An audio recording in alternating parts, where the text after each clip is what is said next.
Так, это все.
Ну что, погнали?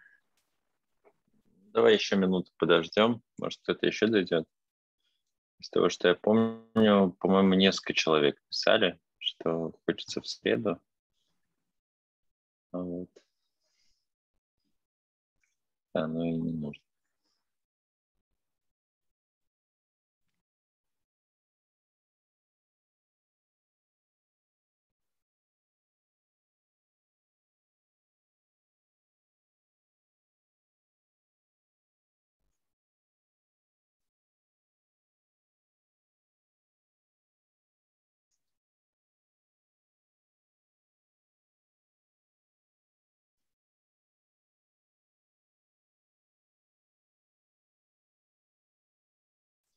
Okay, so let's start with Such the Squad. I hope some other guys will join us promptly. So today I'll probably watch us in record. Today we'll have a programming class, so it's important that both of you take your notebooks and do the same thing I'm gonna do during our class and ask your questions in case something is not clear for you. So last time I sent you the notebook with the pre-built neural network, and now let's do slightly modified thing. We'll have the same notebook with the cells which are relevant for neural networks cut off, and now we'll try to recover them. We'll just like have to write the whole neural network from scratch. So I sent it in a Telegram chat. I will also send it here in chat in case there is no access to Marco. There it is. Okay, so please download it and let's go through this notebook. Let's see, first of all, what is done during the first about 10 cells. Why all of these steps are important. Then we'll have to write our classes for data sets, for models, fill in the cells with data loaders. And the main important thing, we'll have to write the full cycle of training the neural network. Then we'll see how the most primitive neural network anyway outperforms linear models in case the data is given correctly to the network. Okay, so I will anyway show my screen, but I'll repeat, it's important that you do the same thing on your own. So I will both comment here the theory which is required for neural networks and some tips, some tools which may save a lot of time in your future life in case you will connect it with data analysis. So the first cell, we do some inputs, but Anaconda and particularly Jupyter Notebook helps us to just like we have to do almost the same inputs each time we write a neural network or write any kind of I don't know, linear models, tree-based models, and so on. And writing all these inputs from scratch, of course, this can be done. This will take about a minute or a minute and a half of your time, but anyway, it takes time. And what is better is to save such kind of inputs and then load it when you need it. So you write this one time and you like state for yourself, okay, these are the very inputs that I will need when I am writing my neural networks. The next thing that you do, for now we can delete this first line. We do the following trick. We say write file. I'm sorry, just write. Yes, just write. And then you provide the path where you want to save this very cell. So this cell will be saved in Py format according to the specific path which you state here. Okay, I want to save it here just in my directory. Right, yeah, I'm sorry. Write file. Okay. And I need to name it somehow, like, and then imports. .py. Yeah, so it saved all my inputs here. And then next time, which I write a notebook from scratch, just like I open it for the first time, I say load.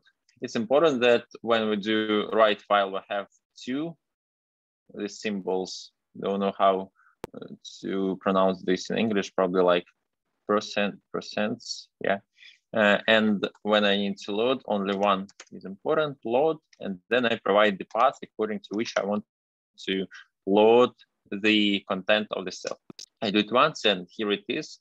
It has downloaded all the necessary inputs for me. So for me personally, it saves a lot of time. I save like, and then imports, some inputs for data analysis, some inputs for building just models of classical machine learning, tree-based ensembles, linear models, and so on. And it really helps. Yeah, we'll write all the networks in our course in Torch. I think we already discussed it, but anyway. So, is that clear for anyone? Yeah, if there are any questions, don't hesitate to ask them. Anyway, there are very few of us today, so it won't take much time. The next point, we need to download our data, and we know here is the link to them. We can use the command wget from the terminal in case you have Mac or Linux. If you have Windows, probably it will not work. So in case of having Windows, we'll probably have to download this manually. But when we have the access to the terminal, we can download it and this option will say download this quietly without printing out any logs. And this option says that we need to save it with the specific name. So the previous name was like this, and now it will be like this. So we do this step. The data is downloaded and saved in a current directory where the notebook is present. So the data is done, is downloaded. We can open it. Yeah, I forgot to run all the cells. There it is. You can see it. It consists of slightly less than 1,500 rows and 81 columns. So a quick description of the data. These are the observations of houses in the USA, which were sold according to some sale price, which is given in the last column. It has a lot of features. They are both categorical, ordered, ordinal features, and numeric features. Since now we will not focus on how the data can process categorical features, as this process is indeed the same as with linear models. We need to one-hot encode the data. Probably we need to use some counters, which will lose some information, but prevent the feature space from expanding too much. For now, we'll take only the numeric features, which are like int features and float features. For now, everything clear, right? Please tell me anything, because yeah, it's clear. Yeah, great. Thank you. So when we took the features, we can see that there are anyway some noisy features like ID, which is the same as the index +1, which can be noisy since it for sure does not correlate with the target variable. Target variable will be the sale price. And it can add some noise to our model, so we need to drop it, and as well as the sale price itself, since we will use this as a target variable. When we did this, there are some non-values in our data, and we need to fill them somehow, because in contrast to tree-based models, neural networks cannot process non-values. So when the value is absent, it always needs to be filled somehow when we want to feed the data to the neural networks.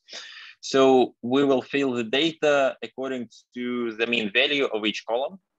So when calling the method fillNA, we can pass the dictionary or panda series there, so that it will understand that for column with name key, the non-value needs to be filled with the value, just value, which is provided for the corresponding key in this dictionary. Then we take only the values, so that instead of data frame, we have a NumPy array, and we want to take it as type NumPy float32 to be able to use torch on our local machines.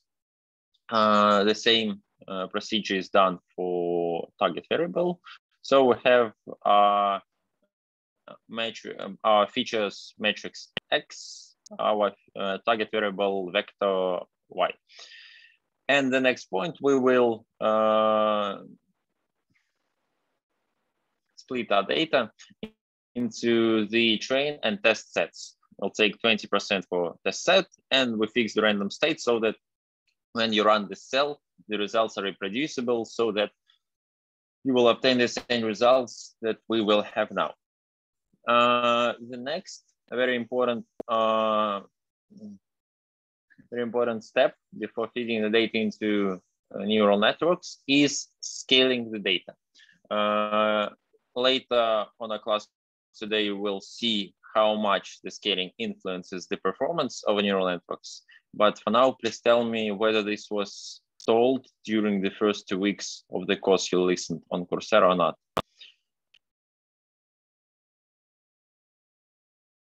It was told previous years.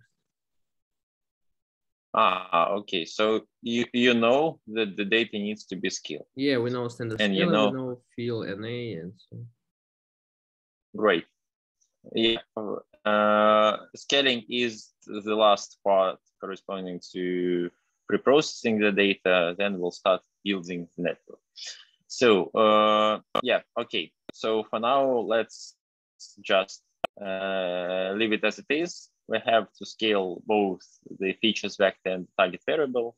And since the standard scalar works only with 2D tensors, we first add the empty dimensionality for the target variable, and then we reshape it back to 1D vector. Okay, so when all the steps are done, by the way, I forgot which was the last cell which I ran. Yeah, we need to not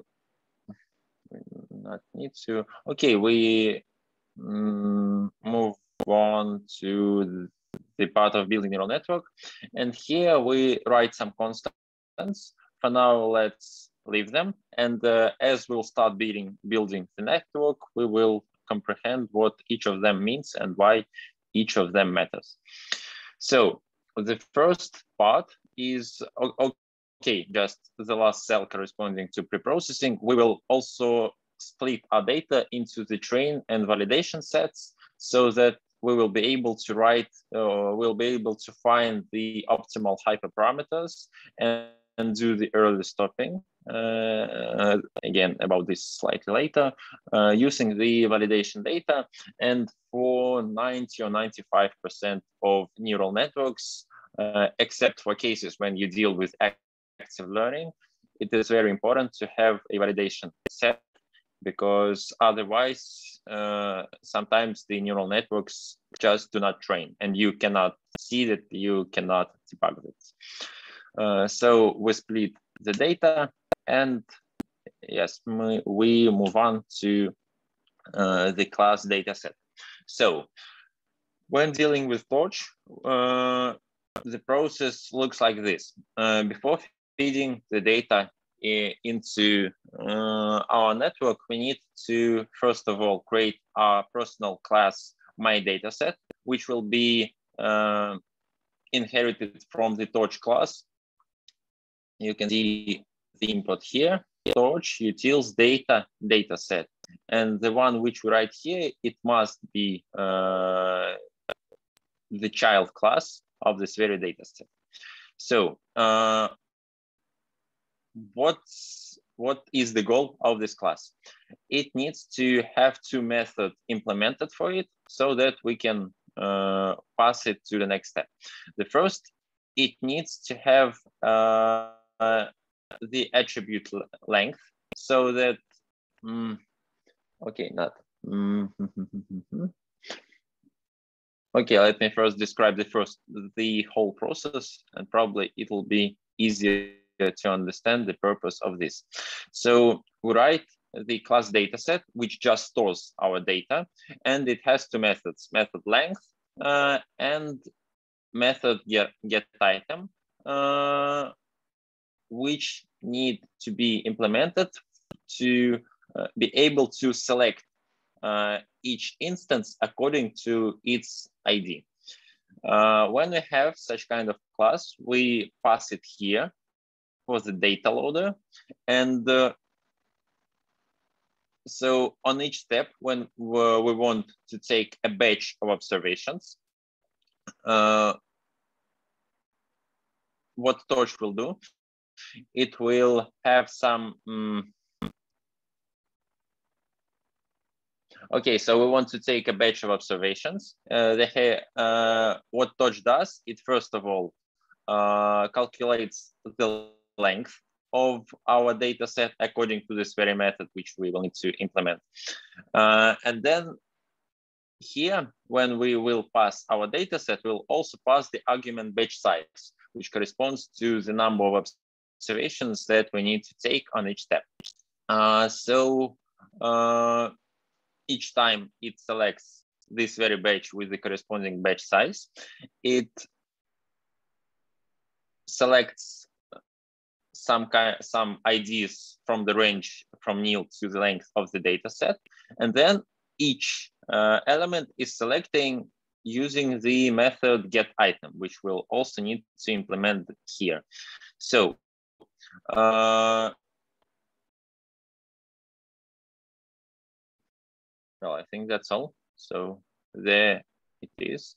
We pass the data set here. We say on each step, take batch size of, for instance, 16 observations. And each time it selects 16 random IDs and take the observations from here according to these very IDs using the method getItem. There it is.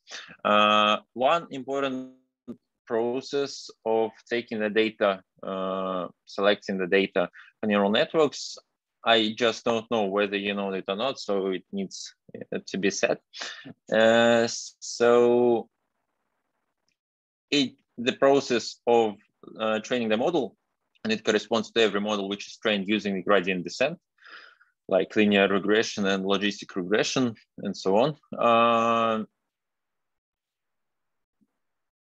The process of training the model consists of we have the hyperparameter number of epochs, during which we will train our model. And one epoch, passing one epoch of the training, means that we iterated by each of the instances of the train set once.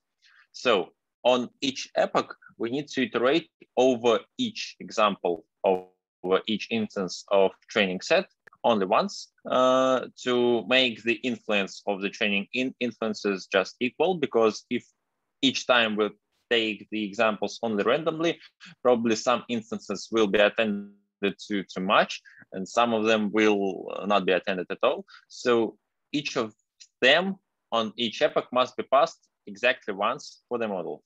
And the data loader also implements this very logic. So when it sees that this, for instance, example with ID 10 has already been iterated, has already been taken at this very epoch, it will exclude it from sampling until the epoch is done. Probably some difficult explanation, but please tell me if that's okay for you.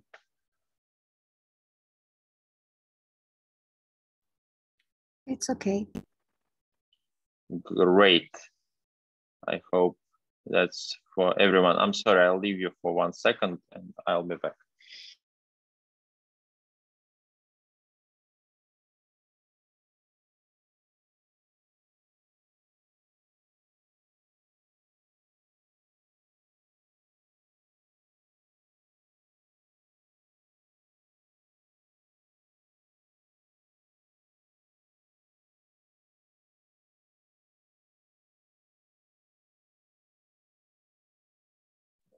I'm sorry.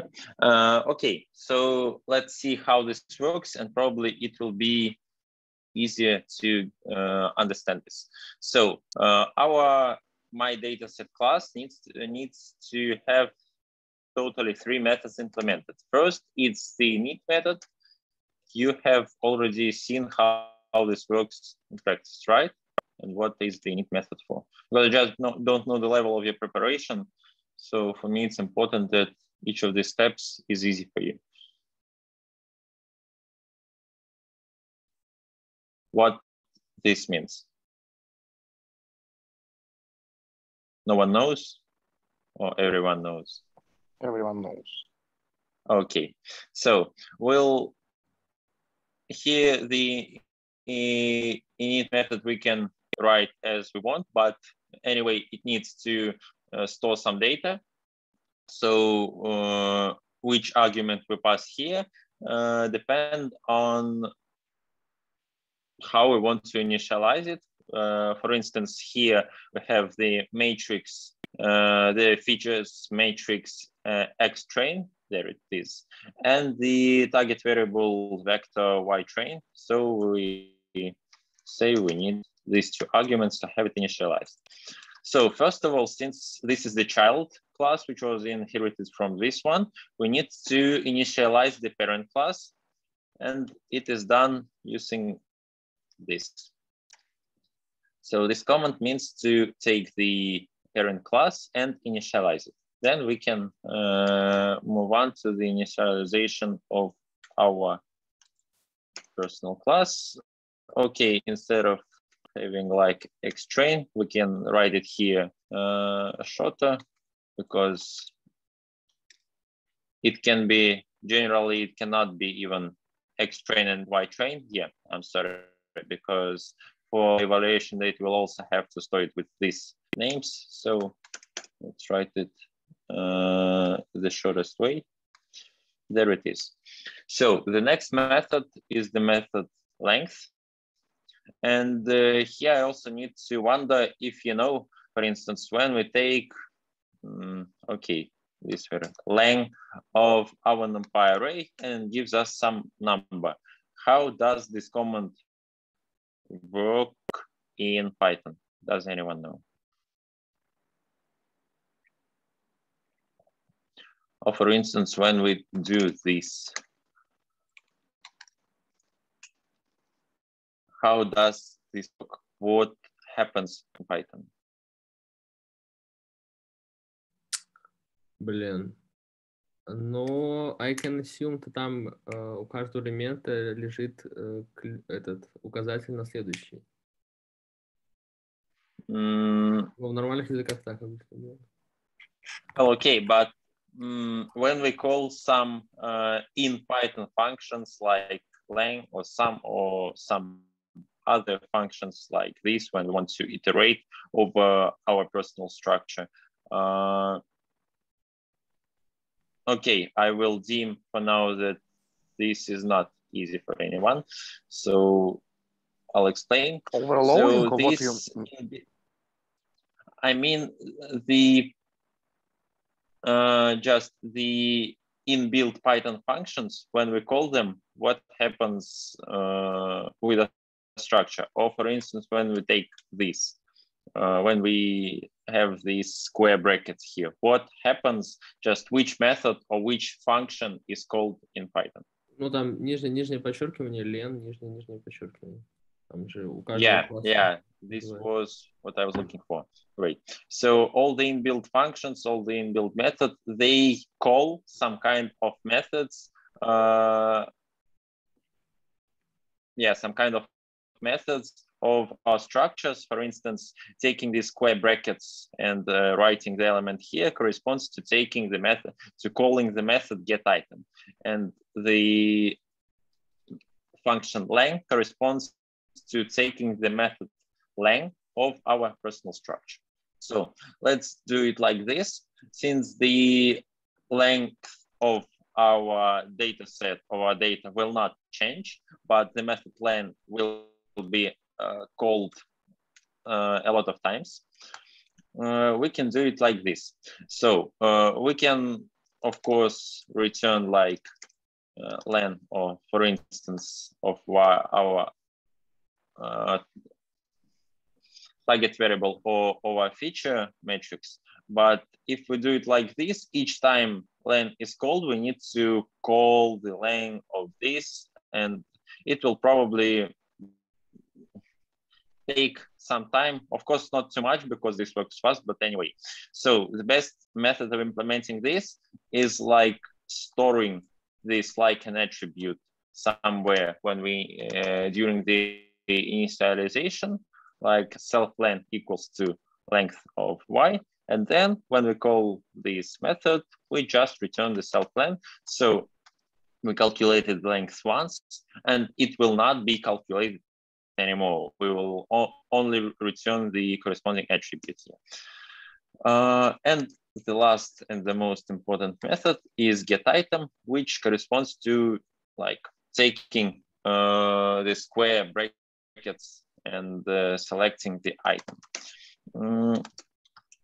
When we call this, we need to return, first of all, the features vector corresponding to this index and the target variable value corresponding to the same index. So the way how we return it is not important. We'll see it later that we can do it both. We can do it like this, like return it as a tuple of two elements, or we can return it like a dictionary in this format. This really doesn't mean, and it only means for us when we will write our training loop for our model. So let's do it the most primitive way, like returning the tuple of two observations. Yeah, not two observations, one feature vector and one value here. So this is the data set. In Torch, there is also the second way of implementing this structure. When, for instance, we connect to the database and we do not have access to all the observations and we do not know the length of our data set, it only needs to have the method iter implemented, and the method iter is the one which is called when we do like this. So here the method iter of the structure will be called. For now, just such kind of class is used in 99% of cases, so it's okay to know only this, at least for now. Okay, and here we need to, okay, before we move on, any questions on this? Okay, so let's start the process of building our network. First of all the networks and all the components of networks which you want to implement need to be the child classes of an N module. So they need to inherit this very class. It's like torch and N and then point module. There it is. Why this is important? Because when you start building a neural network and you make a forward pass, like you feed the data into your model and get the output, what Torch does, it builds a graph, a dynamic graph, which means that each time it does some operation, it will disappear. It builds a dynamic graph of backward propagation. So when you do the forward pass, on each step, Torch remembers what you do and like adds the backward operation to this, so that it will be able to calculate the gradients of all the parameters according to some laws, according to some arbitrary function, and will be able to do the gradient step.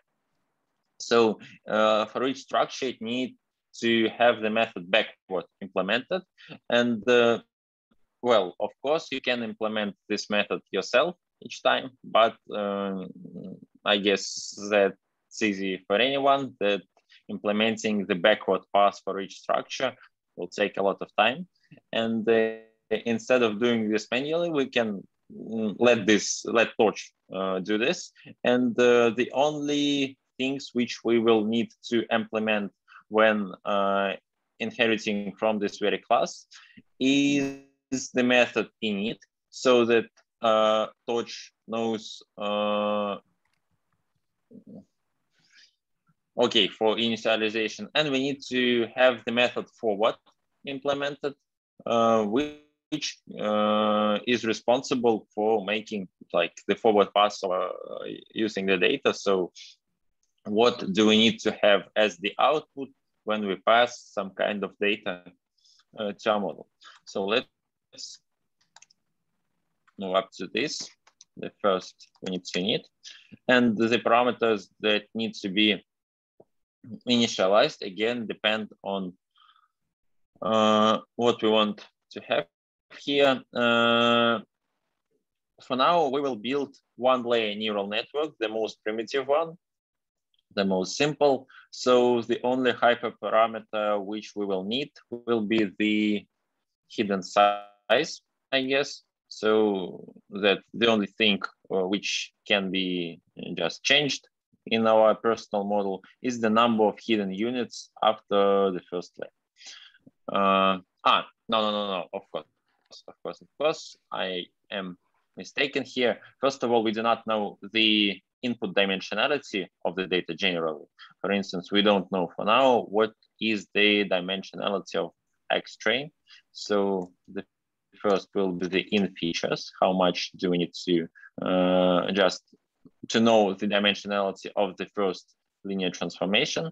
The next is the out features. How many features do we need to have for our output? Since this is the regression task, the number of out features will be 1. And the last is hidden size. The default value will be none, so that when this parameter is not passed, we will fill it with some standard value. Okay, so again, first we initialize the parent class. Then we move on to initializing the layers and some functions if we need it of our network. So this will be the one layer network. So how many linear transformations will be in total? Can anyone please tell me?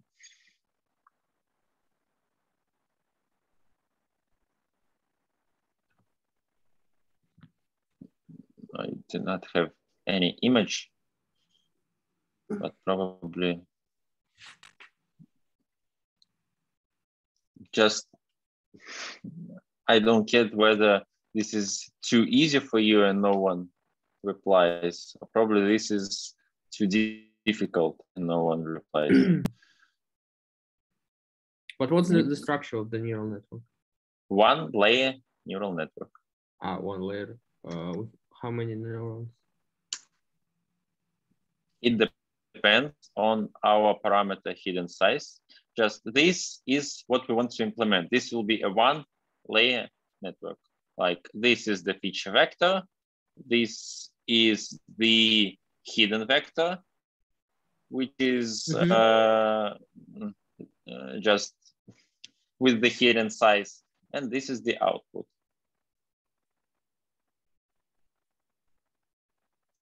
Well, then okay. The size of the hidden vector. Oh, the layer. But how many linear transformations can you see on this image?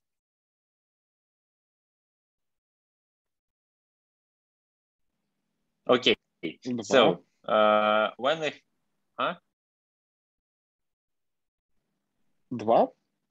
Yes, that's the answer is 2, because first of all, we need to transform our data to some hidden size here, and then we need to transform it to the output size. So one layer neural network is also called a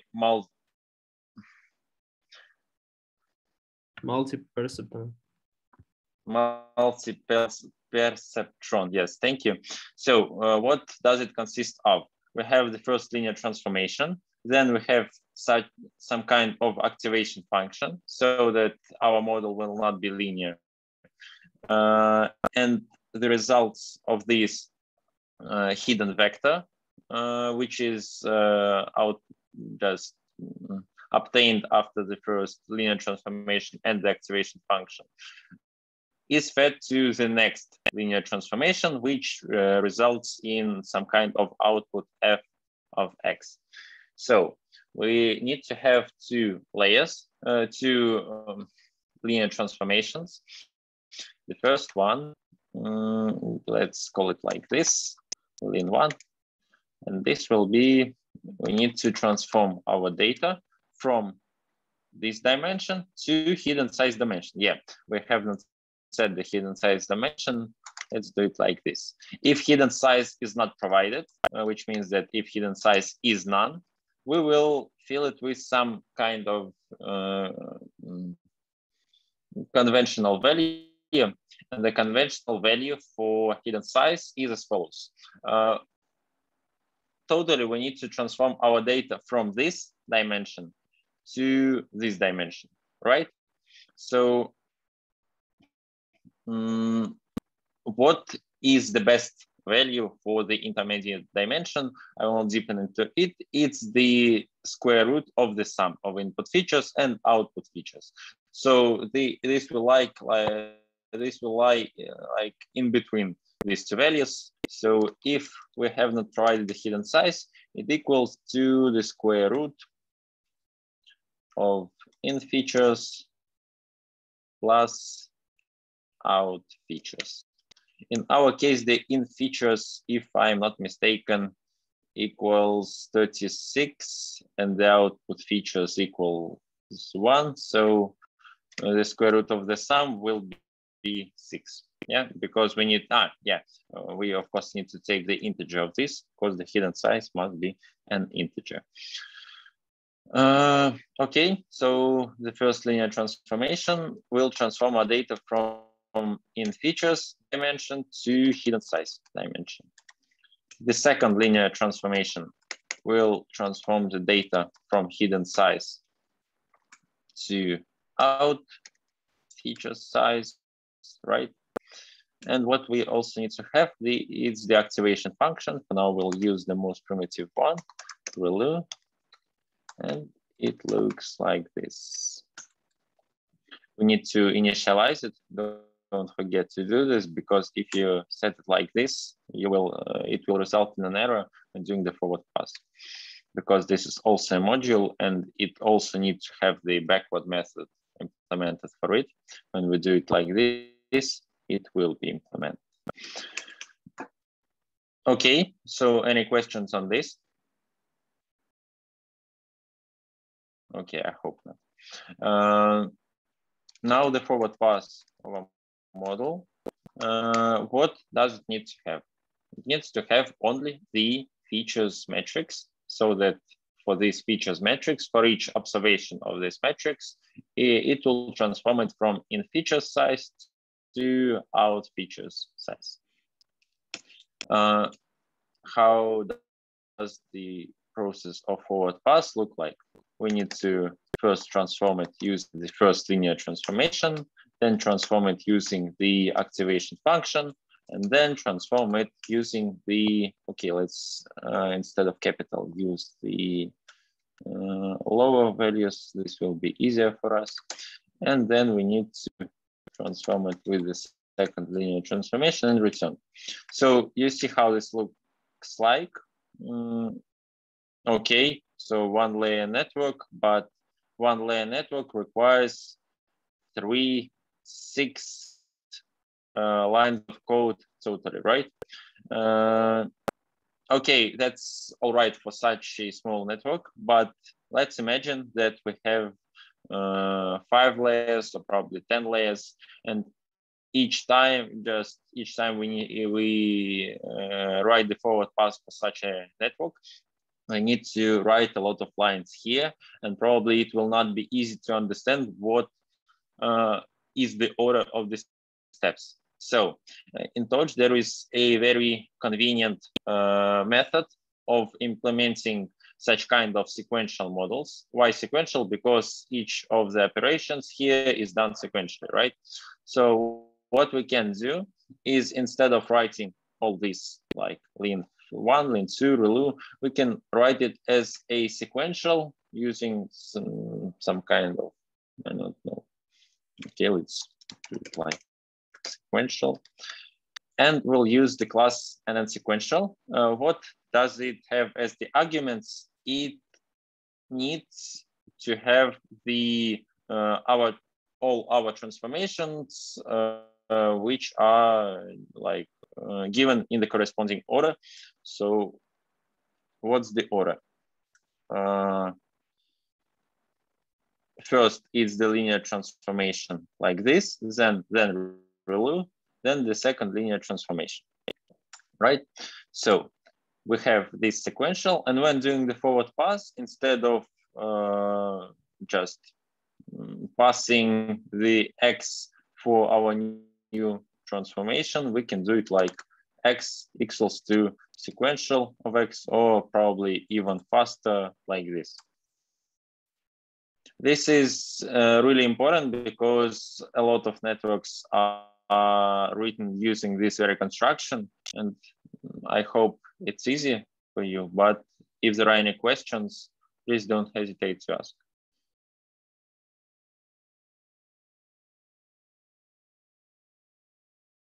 Okay, hope everything is really clear for you. So this is our model, one layer network. Let's move on. And of course, I forgot the commas here. The next, almost the last step, is initializing the data loaders. And the data loaders, as I've already said, need to have the first argument, it's set here, yeah, arguments. The first one is the data set from which we need to load the data, then the batch size, how much instances will be selected on each step. And just as for the other important arguments here is the shuffle, whether we need to shuffle the data or not, so that the first batch on epoch 1 will equal to the first batch on the epoch 2 or on the epoch 3 or not. Also, sometimes the collate function can be important when you need to just add some transformations for your data when loading, but for now, let's leave it, we'll not need it here. And num workers when the data set is big, when it consists of several million of examples, or probably several hundred of thousands of examples. This can be important because it corresponds to the number of CPU processes on your local machine or on the server which you run the model, which will be responsible for preparing the data, for just taking it using your dataset construction. So for now, it does not make any sense since the dataset is too small, but generally, sometimes it can just accelerate the process of preparing the data. So the data sets which we need to pass. Let's start with the train data loader, which prepares data for train data set. What we need to pass? Yeah, we call it my data set. We pass my data set object, which also needs to be initialized. And if you recall, it needs to have the features matrix X, target variable vector Y. So we give feed X train and Y train here. The next argument, batch size. This is a hyperparameter, and each time you train your neural network, it influences the metric values which you get. So in a lot of cases, it is set according to the best value on the validation step. So this parameter, the batch size of trained data set, is really important for training your network with the best quality. And just don't forget to sometimes find the optimal value using the validation step. For this experiment, we have batch size 64 for train data set. Let's just pass this very parameter. The next, for train data, will we need to shuffle it or not? Please, someone tell me.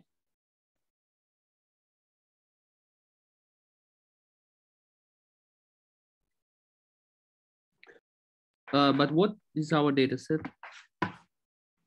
Our data set, it's like X-train, which we had here. I know it's X-train. What's inside X-train?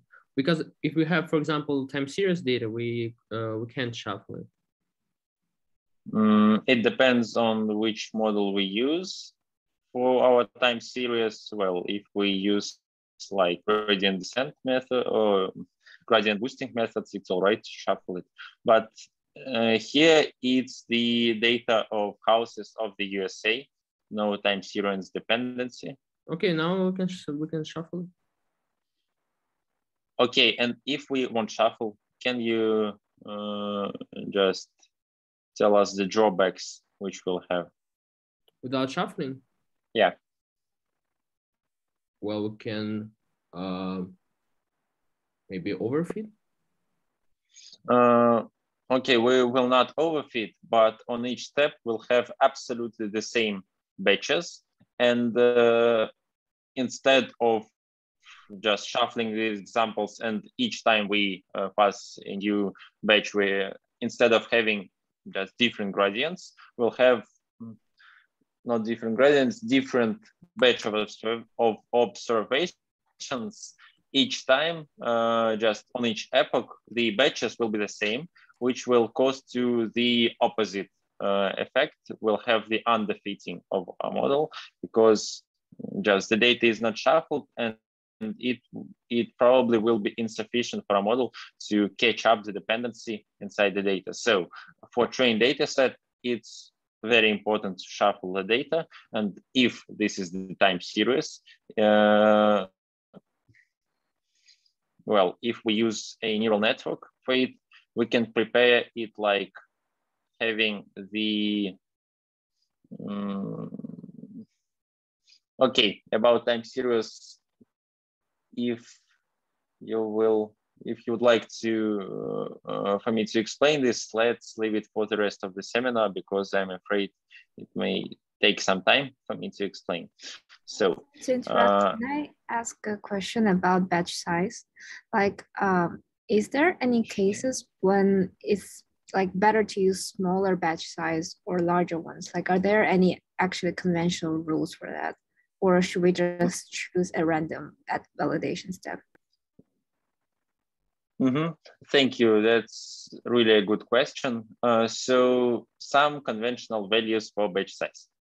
Some conventional values are 16, 32, 64, 128. These four values are used in, I would say, 80 or 90% of cases.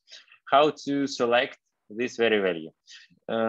You probably know from the previous courses that the bigger the batch size, the longer it takes to make one forward pass, and just as a result, is the longer it takes to make a backward pass, because we have more data and we need to calculate the gradients according to more instances. But on the opposite, the bigger the batch size, the more precise is the update rule, the more precise is the gradient which we obtain for this very batch, and the faster the gradient descent will come to some optimal local value. So if we make it too small, like batch size equal to 2 or 4, each iteration will be, of course, very fast, but probably our model will not will end up with a bad quality metric, because the gradients were not very precise, as we take only 2 or 4 observations. And instead of moving to the right direction like this, it will go somewhere far away from it and will not ever return to the point we need. But on the opposite, especially now when we are not working with some just servers, when we have our local machines, big batch size values can probably not fit into the memory of your computer. And if you try to do like batch size 1000, probably it will end up with a mistake. I do not have enough memory for making a forward pass of this data. So how to select this very value? If you just do not know how to you look at your data, you do not understand which value can be optimal here, the best value, or the best way to select it is have some kind of 5 or 10 predefined values, like 16, 32, 64, 128, 256, and then find the best value according to the quality on the validation set. So what does it mean? We will have it later in a train loop, but let's speak about it for a bit now. So for instance, the first value, 16. We start the process of learning our model, and we fit our model until some early stopping condition is met, or until the number of epochs is passed. And then you have some kind of resulting metric value. Then you do the same with all other predefined values like 32, 64, and so on. And then you take the very value which corresponded to the biggest quality metric value on the validation data set. Okay? Yes, thank you very much. Yeah, great. I hope this helps. I'm sorry, I will leave you again for half.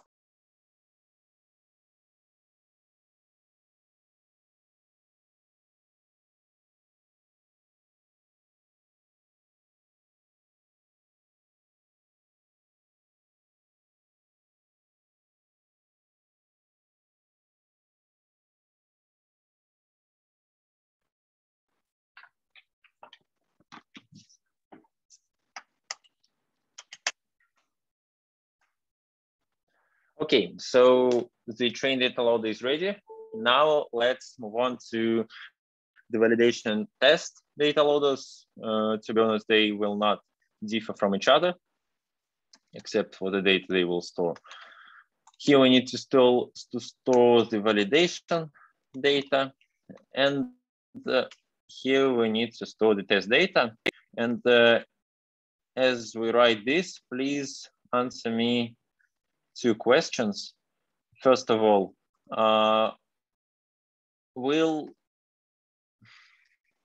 the batch size on the validation data set or on any evaluation data set, the one which will not have the backward pass for, differ from the batch size on the trained data set?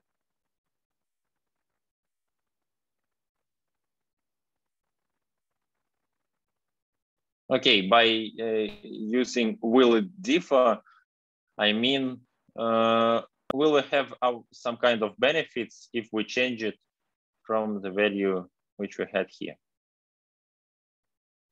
Well, if we have a powerful CPU, we can compute in parallel, so we can increase the batch size if we use the small one in trained data set. Otherwise, I think it differs. Okay, thank you. Yeah, that's a good point, but to be honest, it's slightly biased. So when we have our training data loader, we need to do the forward pass, and we need to store some kind of data to make the backward pass as well. So we have 2 steps which just are done with our model.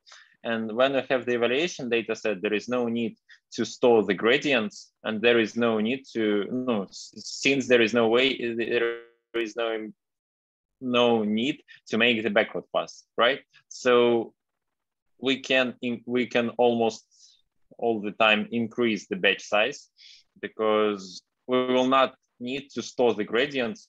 So a lot of data which would be stored using the train data will now not be stored. So we can have our batch size bigger, and usually that's about 3 or 4, 5 times bigger than the one for trained data set. For instance, here we have 300, the evaluation batch size. That's right here. And the second question, will we need to shuffle our data for evaluation data sets? Okay, I will answer this myself. We do not need to shuffle them, since we are not interested in making the backward pass, and just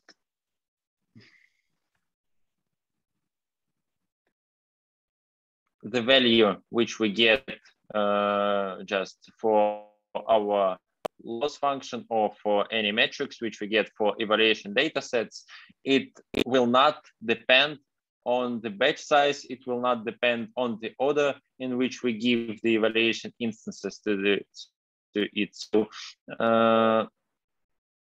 since we do not have any kind of gradients calculation here, the only thing which these data loaders are responsible for is just feeding the batches. We will calculate the loss on these batches, then we'll multiply the loss value by the length of these batches. We will sum up it, and in the end, we will just divide it by the total number of instances on the evaluation data set, and we get some kind of metric values or loss values and so on. So is that clear? Because I'm not sure whether it would be clear for me.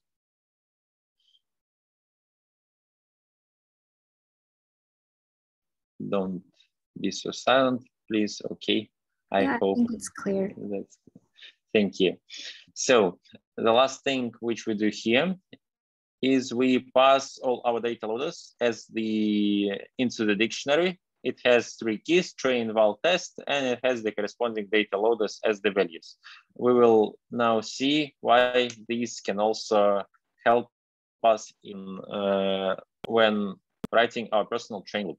So let's write it here. What we will need to do. First of all, we need to initialize some kind of metric stick, which will store the metric values for train dataset and for validation dataset on each app. So let's call it like metrics dict, the conventional value. What does it need to store? The epoch number, the train loss. Okay, let's have the lower values, train loss, and the validation loss. Why RMSE instead of classical MSE? Because you probably know that RMSE is just taking the square root of MSE, and since this is a monotonic transformation, optimizing MSE is absolutely the same as optimizing the RMSE, but RMSE allows us to calculate the error of the same cardinality as our data is. So for instance, if we have the RMSE like 10,000, we can interpret this as generally the error is about 10,000, yeah. And when we get the MSE value like 400 millions, it's not very so much interpretable, right? It's just some kind of value which needs to be decreased. So looking at MSE is much easier for you to understand whether the optimization, just what's the error of your model.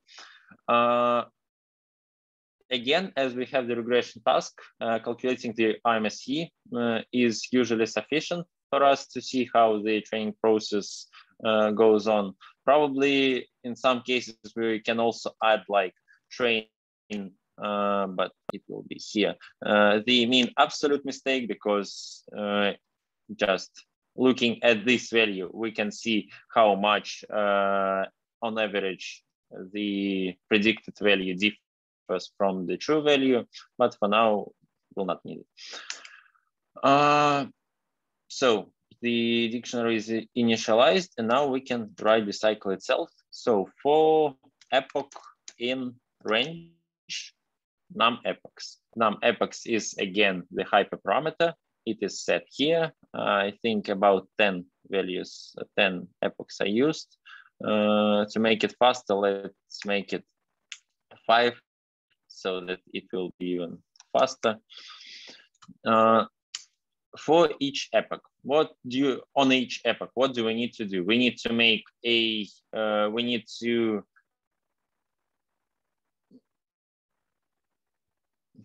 attend to each instance of train dataset once, and just like on each batch, we need to calculate the forward pass, make the backward pass, and update the values of our parameters. And we also need to make the forward pass on our evaluation data so that we see how the performance on some validated data looks like. Yeah. So for step in train val. Now we'll see what's the purpose of creating this very dictionary. Okay, let's move on. So for each step, training step and validation step, we say with torch set grad enabled, and we pass this kind of condition. So let me briefly describe this. We say we need to enable the gradient store and the gradient calculation if the step, if this value equals true, and this value equals true when the step is trained. So when the step will be val, this will be false, and the gradient calculation and storage will be disabled, so that we will be able to pass batches with bigger batch size for our model. So as we set it, we can do the, Okay, so for now, let's just move back for a little. I forgot one important cell here. We initialized all the classes here, the data set, the model, the data loaders, and now we need to create the instances of these very classes. That's the thing I forgot. So first of all, we will need to have our model initialized here. And to do this, to make your model initialize the same way it's initialized, for instance, on my computer, we need to fix some kind of random seed. Since all the initialization is done with torch, we need to fix the seed using the torch library, and the command looks like manual seed here, and the seed value is also our hyperparameter. It does not to be optimized using the validation step, but it's good to store it somewhere so that everyone can reproduce the model. Now we initialize our model. The in features is the dimension of our features matrix. The out features is 1, since it's a regression task. There it is. Another thing is when we have, for instance, if we wrote a code using Google Colab, or we have the access to CUDA, everyone knows what CUDA is, right? Or no one knows what CUDA is. It's like... Говори. Нет, ты говори. Нифига себе. Но это, я не знаю, что это. Платформа для параллельного вычисления на видеокартах NVIDIA. Yes, that's true. That's like CUDA is the program, and the GPU is the complementary graphical processor, which allows us to parallelize our computations on some NVIDIA processors and make the process of training our models faster in hundreds or thousands, or sometimes even dozens of thousands times. So generally and usually when we deal with deep learning, we use GPU because it accelerates the process significantly. But here, as the data is too small, we will not need it. But anyway, usually when we need to do the calculations using CUDA, using the GPU, we need to move our model, and move each time we get the data which we want to feed to our model, we need to move them to GPU. So the command will be like to, and then we pass the device name. If we want to use it to CUDA, we need to do it like this. If we want to just have it as it is on our CPU, we leave it like this. If we have several GPUs available, like probably some of you dealt with this, you have, for instance, 4 GPUs, we need to pass it like this, CUDA nil, CUDA 1, and so on.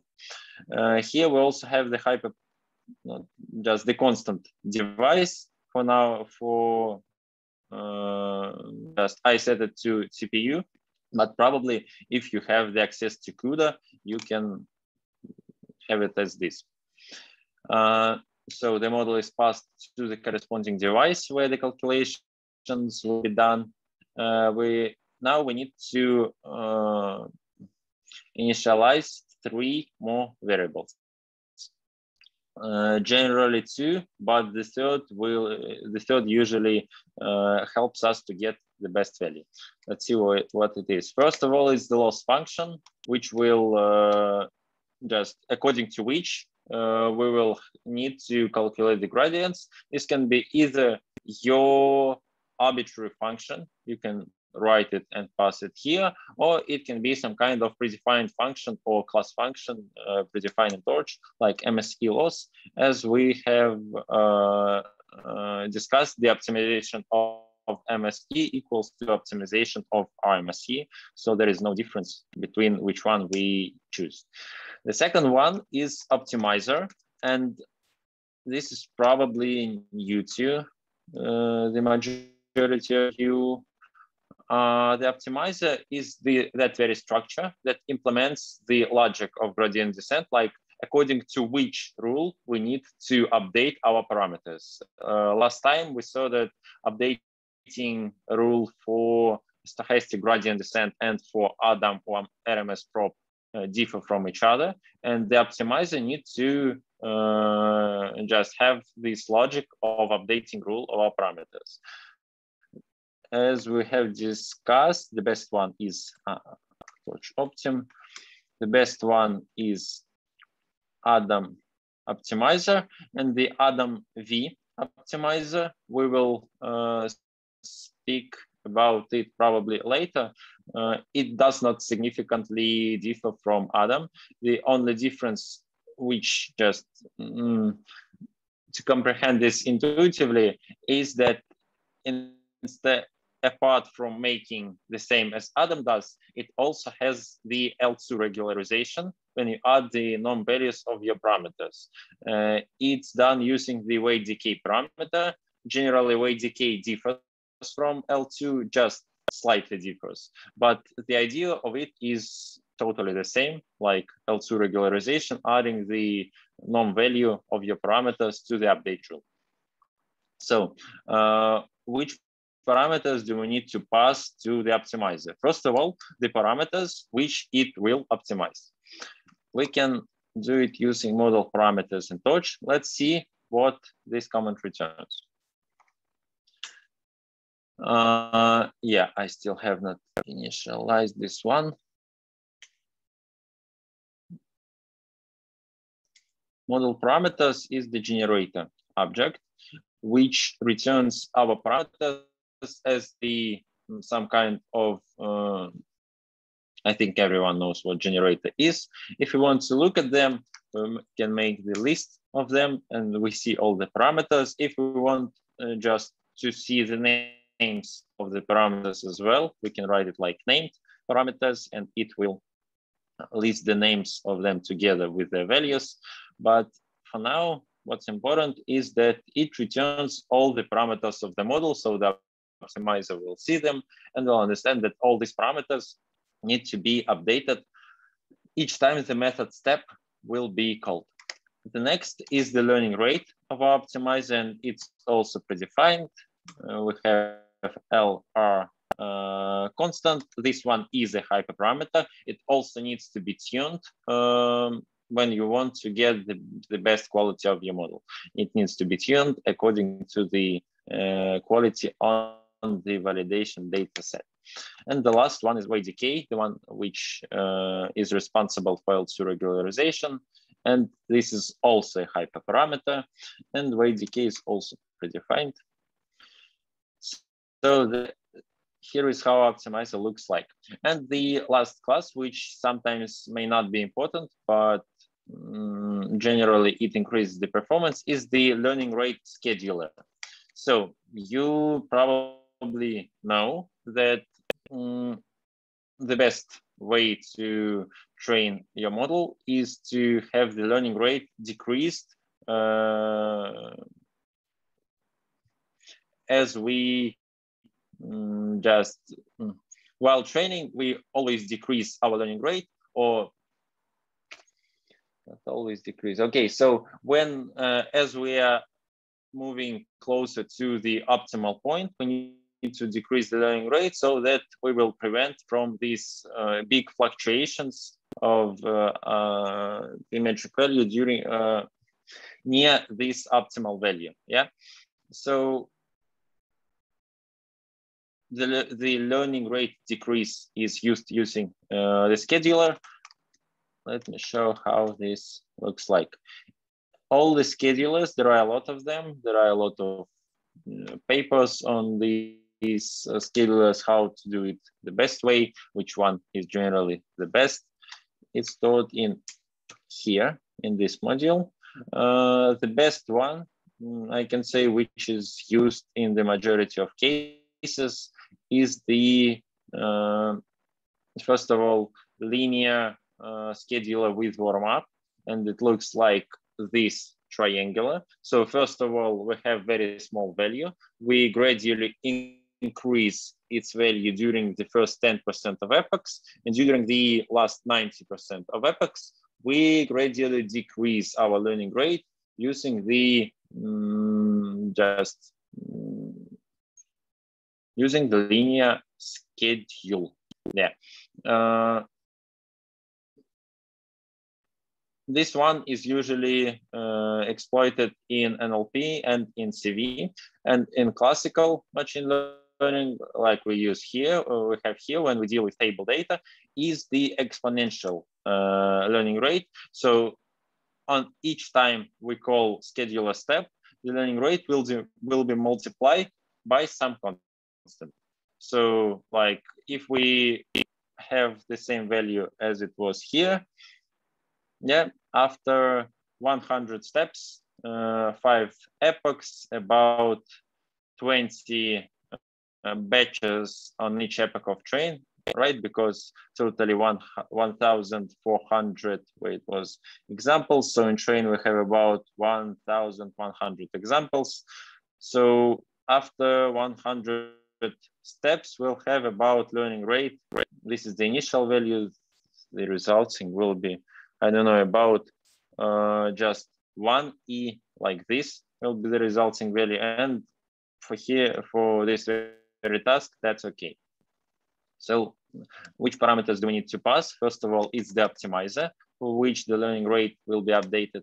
And second, the gamma for this, the exponential learning rate decay, which corresponds to this factor which we need to multiply by to get the learning rate. Yeah, so here is how it looks like.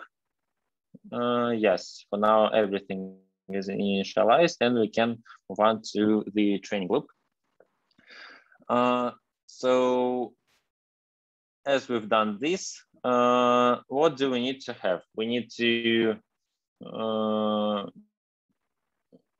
have some kind of variable responsible for the loss at the, okay, not step. Yes, it's not the very correct term. I guess the word stage will be better here. Loss at stage, first of all, just the initial value is 0. And as we make the forward pass over all the instances of this very stage, we can just see what our loss looks like. Okay, let's iterate over the corresponding data loader. We will have it like this. For batch, in which data loader we need to take. Using this dictionary, that's easy. We need to take the else and just take the key stage. So when the stage equals train, we will take this data loader. When the stage is val, we'll take this data loader. Yeah. As we take the batch, let's recall how we return the instances in our my data set. We returned it like this. So what will return this very command? It will return the torch 10 tensor of these values. So this will be torch tensor of the first example of this, which consists of the feature vector for the first example, for the first object in our batch, for the second, and so on. And the second value, which will be the same, but for target variable. So we need to make it like x batch, y batch equal to batch. So batch consists of two tensors. The first is the features tensor, the second is the variable tensor. Generally, what we need to do is to, again, if we have some kind of other device, we need to put it on our device. If we call it like to CPU, nothing will be changed. But if you just take the same notebook and run it using the CUDA, this will be done using the CUDA device. So we do it like x batch, y batch will be moved to CUDA. Yeah, we move it to our device. Okay, so this step is done. Okay, let's do the forward pass, like, I don't know, out or y pred. Okay, let's do it like pred equals to model. Yeah, when we implement the model forward for a structure and we inherit the class from an module, what it does, it implements the method call according to what happens here on forward. So for now, you can just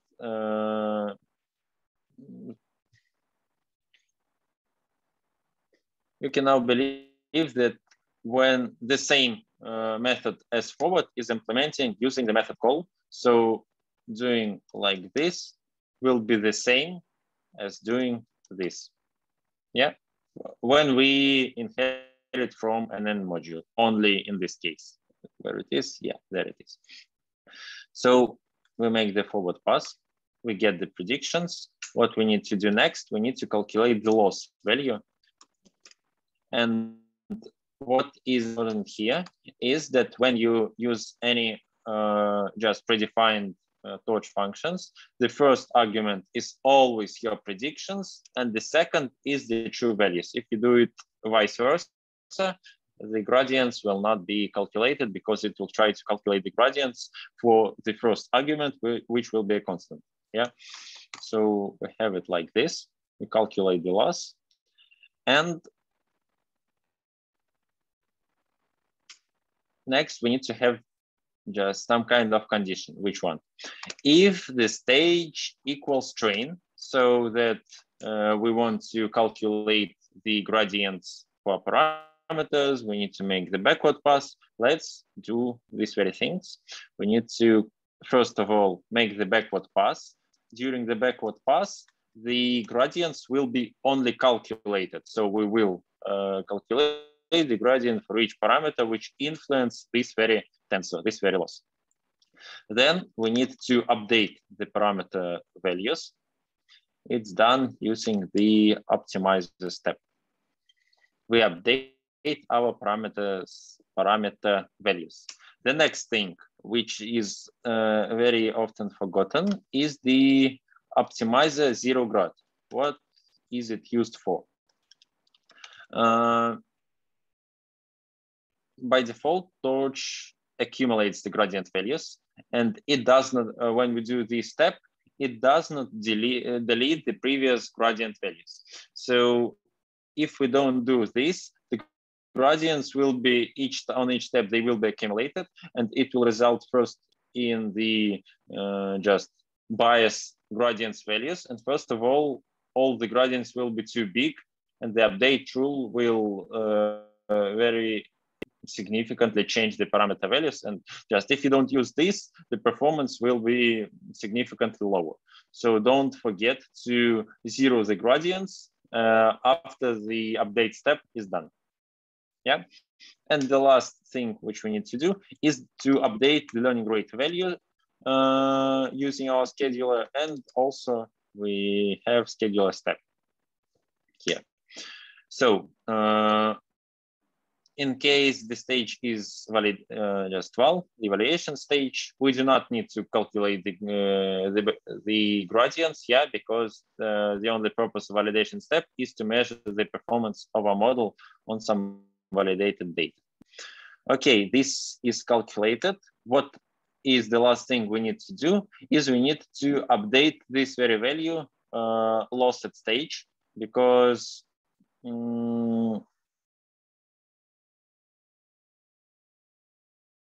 we want to see how the loss on each epoch differs. So let's do it.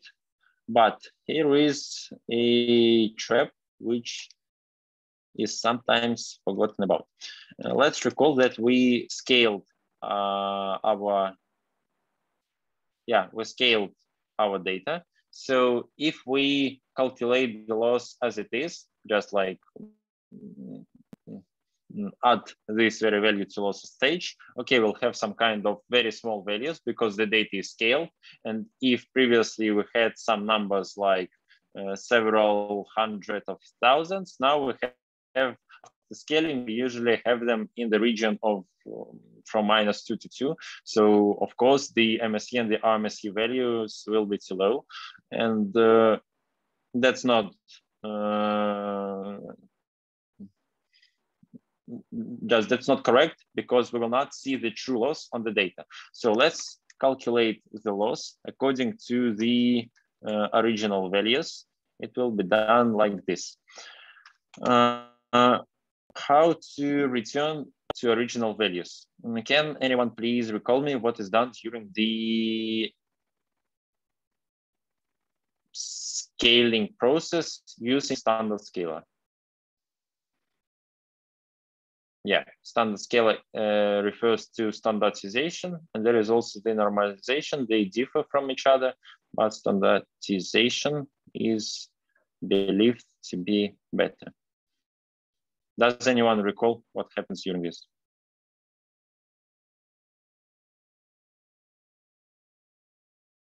No one. Okay, so when doing this very process, what is done here, we calculate the mean of these values, and we calculate the standard deviation of the features.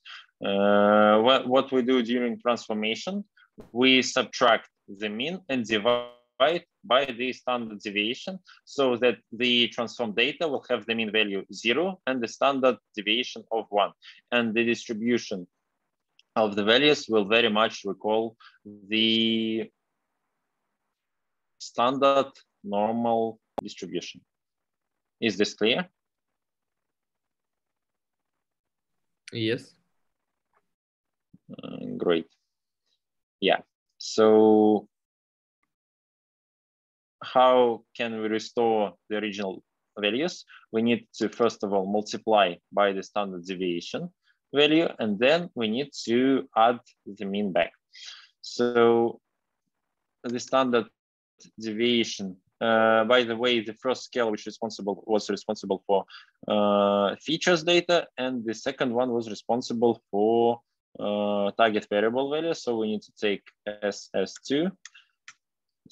Scale is stored here, and the mean is stored using this attribute. What we'll need to have, we'll need to subtract. Just this is the predicted values in original unities, and here we'll have the true values in original unities. The same must be done. By the way, probably some of you noticed that there are some unnecessary steps which we have done during this. Probably you can tell me about them.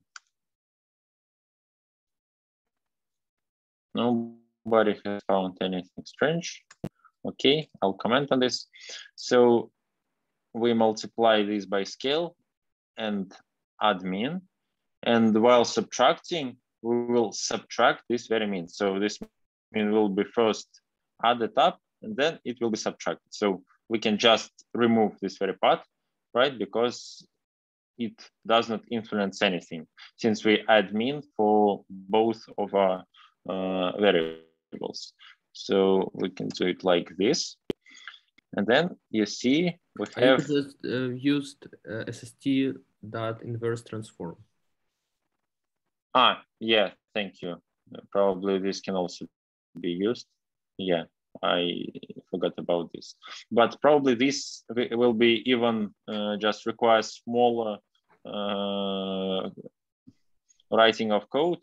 So we have red multiplied by this minus y multiplied by this. So we can change it a little bit and it will look like this, right?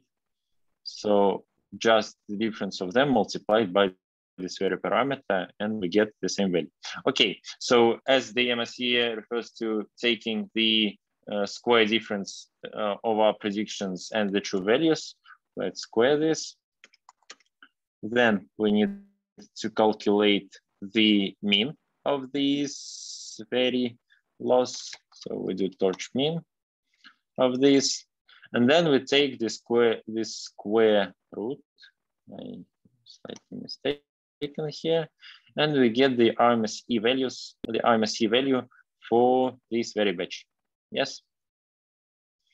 The last thing which we need to do is to, probably we even do not need it here. Okay.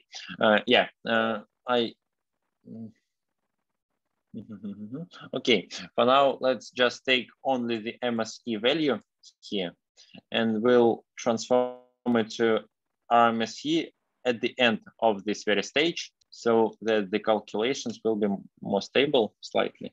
Yeah, so here we add to loss at stage the MSE value of this very batch. Let's do it like this.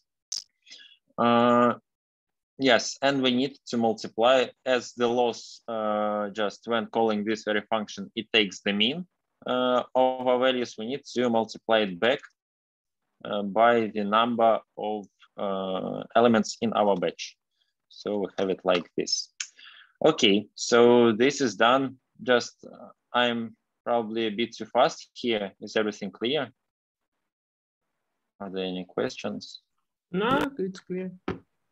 Great. So after this is done for our stage, we need to calculate the final loss for the stage. And when calculating the final loss, we will first of all rescale it. So we'll divide it by the number of elements in this data loader.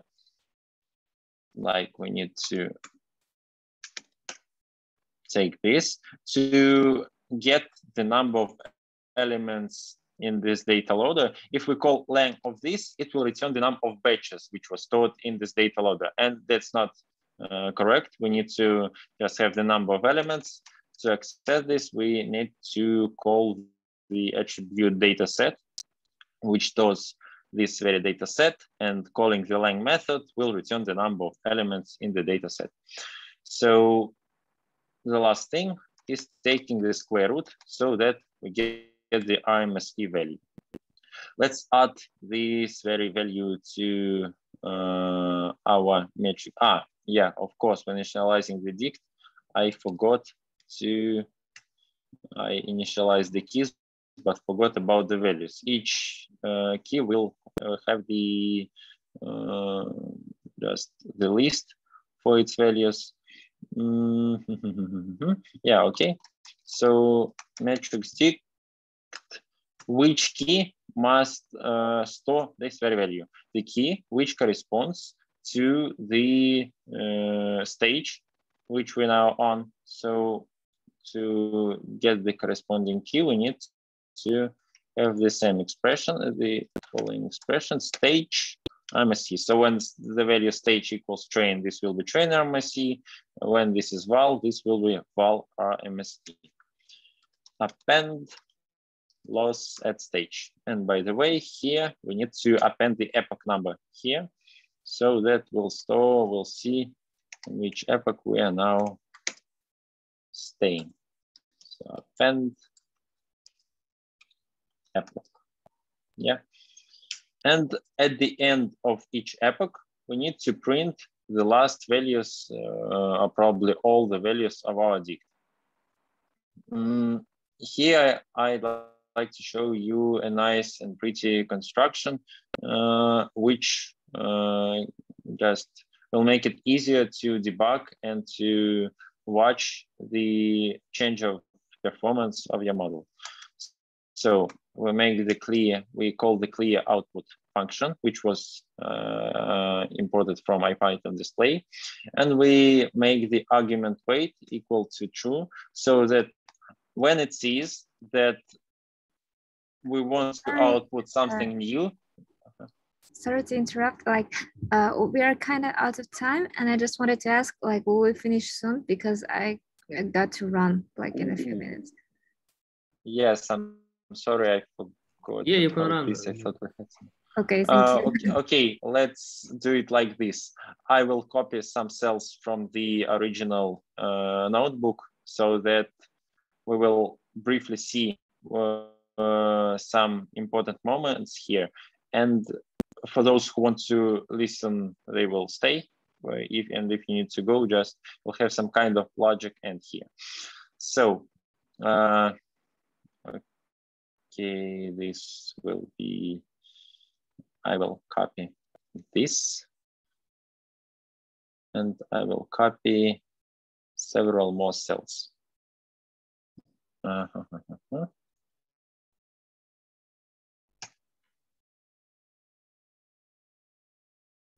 There it is.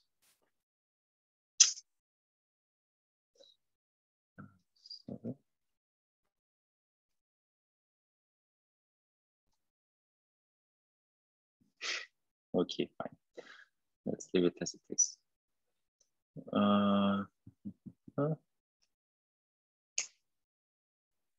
So it will, this very function will output the loss values using the data frame. I will comment on it slightly later. What we can see, the performance on validation step indeed decreases, and that's good. Probably we need to train the model for some more number of epochs, but for now that's okay.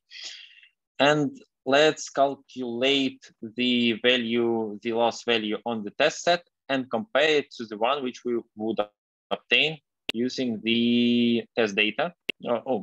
Sorry, you see if we used the linear models instead of neural networks. So I wrote some kind of evil loop, which allows us to evaluate the data on both validation and test set according to the specific model. Let's launch this evil loop for our neural network model. We pass our model class here. What do we get? We have this loss value on validation and this value on test set.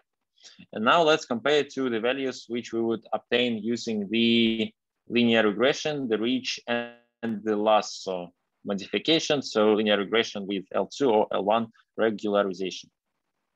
Do it like this. We first import them. Moreover, you probably remember that the value for the regularization is the hyperparameter, and we'll find the optimal hyperparameters using lasso CV and reach CV. It allows to select the best value for it. And as we launch this, we can see the values are just drastically increase, both on validation and on test set. They're much bigger than here. So the idea is as follows, that neural networks can comprehend a lot of more difficult dependencies than linear models. But I will take about 3 or 5 more minutes of your time for now. We have compared it to the linear models. Okay, that's great.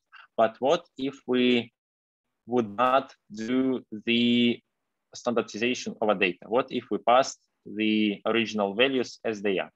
Let's just comment these 2 cells and run the whole, and this one, and run the whole notebook from scratch so that all the steps are done automatically. And instead of, okay, we'll do it slightly later. Instead of training for 5 epochs, we'll train it for 300 epochs because, we need to here remove this very thing. Let's move it here. And instead of having 5 epochs, we'll have about 300 epochs. Okay, it will slightly currently.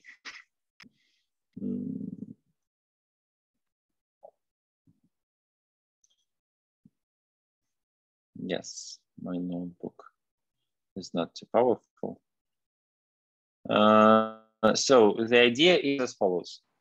In Torch, the parameters are initialized using the uniform distribution from where the boundaries are as follows. We take for instance, this very linear transformation, the first one. We take the first value in features, divide one by it, and take the square root. And this is the boundary, just minus this value is the left boundary, plus this value is the right boundary of a uniform distribution. And we take the values from here. And when the data is not scaled, for instance, these features is measured using values from 1 to 10, and the target variable is just its values range is from several hundred thousands to several hundred thousands. And what's the result? We initialize with some small values which are less than 1, yeah, and so the influence of this feature on the target variable is not bigger than like 7 plus 6 and so on, while this feature is its cardinality is of several hundred of thousands. So this feature, this one is indeed the most important. It just does not influence our data because the initial parameter is too small for it, and just even if we do several hundred of thousand steps, even in this case, the weight for this feature will not be so big that it influences the target variable. So a lot of features, when we don't do this standardization, a lot of features influences is just missed. These features are almost not attended by the model, and the result is as follows. So you can see here that the validation RMS E did not even approach the 30,000. Yeah, while previously we had 27,000 of the last value. Yeah, if we just try to take the minimal value of this, we need to do it like sort values using the column val RMSE. I think like this.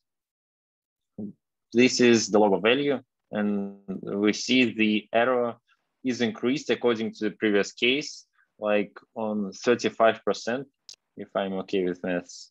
If we launch these very steps, do you have any kind of scaling here? Yeah, we need to remove this thing so that we will not multiply by any scaling parameters. We see these are the obtained values, and they are even worse than the ones which we got using the linear models. So the idea is as follows. The standardization, the scaling of the data is important for neural networks, because otherwise some features will not be attended to, and probably this will be the most important features, but since their cardinality is very small in comparison to the one of the target variable, they will not be taken into account by our model, and will get the low values. So that's, I believe that was not all I wanted to speak about for now, but let's do it like this. Let's,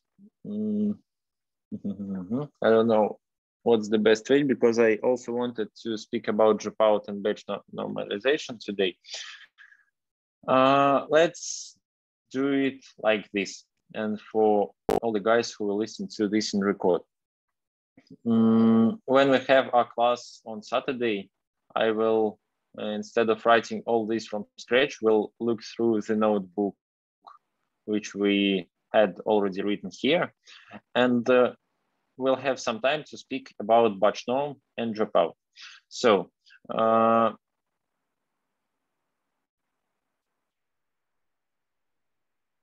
Okay, let's look like this. We will, our class is, okay, so if you will need to listen to this just like live, you will be able either to connect on Saturday or probably will make a small additional 20-minute class where I'll describe the concepts of dropout and batch norm so that everyone will present on it. If not, then you'll watch the Saturday class, just the end of the Saturday class on record to understand what this means, okay? Okay, thank you. Great, so then we are slightly delayed. Yeah, thank you, and we'll see you next Wednesday. Yeah, we'll start our class with test, but I'll write all the important information in the chat. Yeah, so thank you, bye-bye. Goodbye.